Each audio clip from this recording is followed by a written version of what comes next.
Evdə olan ərzaqlarla yumuşaq, çox dadlı, həm də çox bərəkətli çiyələkli keks hazırlayıram.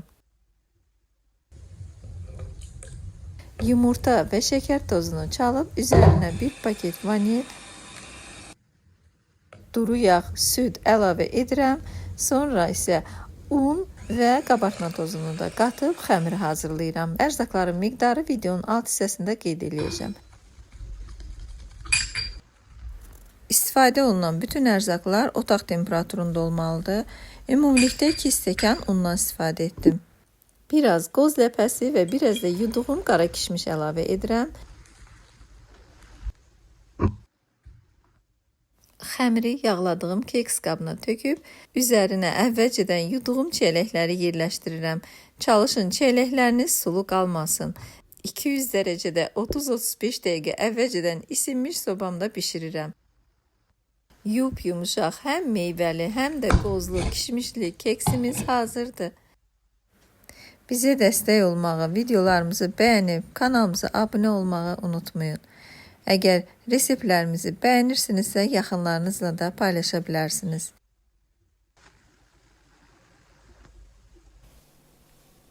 Əsl, klassik ev ruleti necə hazırlanır? Bütün xırdalıqlarını sizinlə paylaşacağım bu videomuzda. Bunun üçün 5 yumurtanı geniş bir qaba sındırıram və 3-4 dəqiqə ərzində dayanmadan mikserin yüksək dərəcəsində çalıram. Yumurtalar otaq temperaturunda olmalıdır və həcmi 3-4 dəfə artana qədər çalıram. Daha sonra 5 yemək qaşığı şəkər tozunu və 1 paket vanili mikseri dayandırmadan əlavə edirəm çaldığım qarışıma. Çaldığınız kütlənin qatılığı gördüyünüz kimi olmalıdır. 3 yemək qaşığı soyuq su əlavə edirəm tərkibinə kütlənin və biraz da qarışdırıram. Mən qabartma əlavə etməyəcəm. 5 yemək qaşığı unu hissə-hissə ələkdən keçirdirəm və tökdükcə unu da kütləmizi qarışdırıram. Əlimi dayandırmadan qarışdırıram eyni istiqamətə. Yumurtanı ilk dəfə çalanda, birinci etapda, əgər sizin yumurtanız yaxşı köpürmürsə, həcmi 3-4 dəfə artmayıbsa, unu əlavə edəndə bir paket də qabartma qatın ununuzun tərkibinə. Çaldığım qarışımı sobanın listinə yerləşdirirəm və əvvəlcədən isidilmiş sobamızda 180-200 dərəcə arası 8-10 dəqiqəyə bişirəcəm. Mən gavalı cemindən istifadə edəcəm. Bunu necə hazırlamışam kanalımızda paylaşmışam sizlər üçün. Bananları isə soyub 2 hissəyə bölürəm. Dəyərli izləyicilər, videomuzu bura qədər izləyirsinizsə, kanalımıza abunə olub, yorum yazmağı unutmayın, bizə dəstək olmaq üçün və hər birinizə öncədən təşəkkür edirəm. 10 dəqiqə ərzində ruletimizin xəmiri bişdi. Xəmir soyumamış, isti-isti yanlarını kağızdan ayırıram və cemi biskvitin hər tərəfinə yayacam.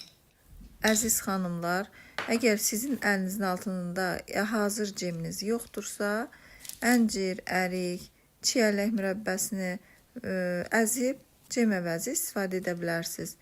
Bir bananı 2 hissəyə bölmüşdüm, onları belə yerləşdirirəm.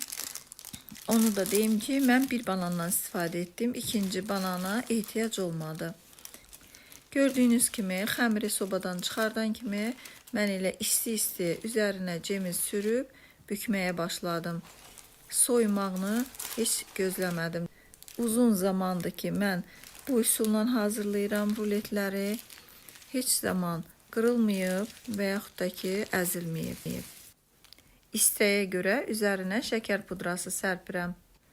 Ruletimiz artıq hazırdır və çəkisi də 1 kiloqramdan artıqdır. Ruleti bükən kimi doğramağa başladım. Əgər sizin vaxtınız varsa, yarım saat gözləyin, sonra doğrayın. Gördüyünüz kimi ruletimiz pambıq kimi yumuşaq çıxıb, o qədər də ləzzətlidir. Evdə olan ərzaqlarla 20 dəqiqə ərzində bu qədər rulet hazırladım. Həm doyurucu, həm də çox da ləzzətli bir rulet alındı. Əziz xanımlar, siz də hazırlayın. İnşallah ki növbəti videolarımızda görüşərik. Sizin reseptlərinizi, yorumlarınızı gözləyirik. Hansı yeməkləri, şirniyyatları kanalımızda görmək istəyirsinizsə, yazın, bizimlə bölüşün. Salamat qalın, Allaha əmanət olun.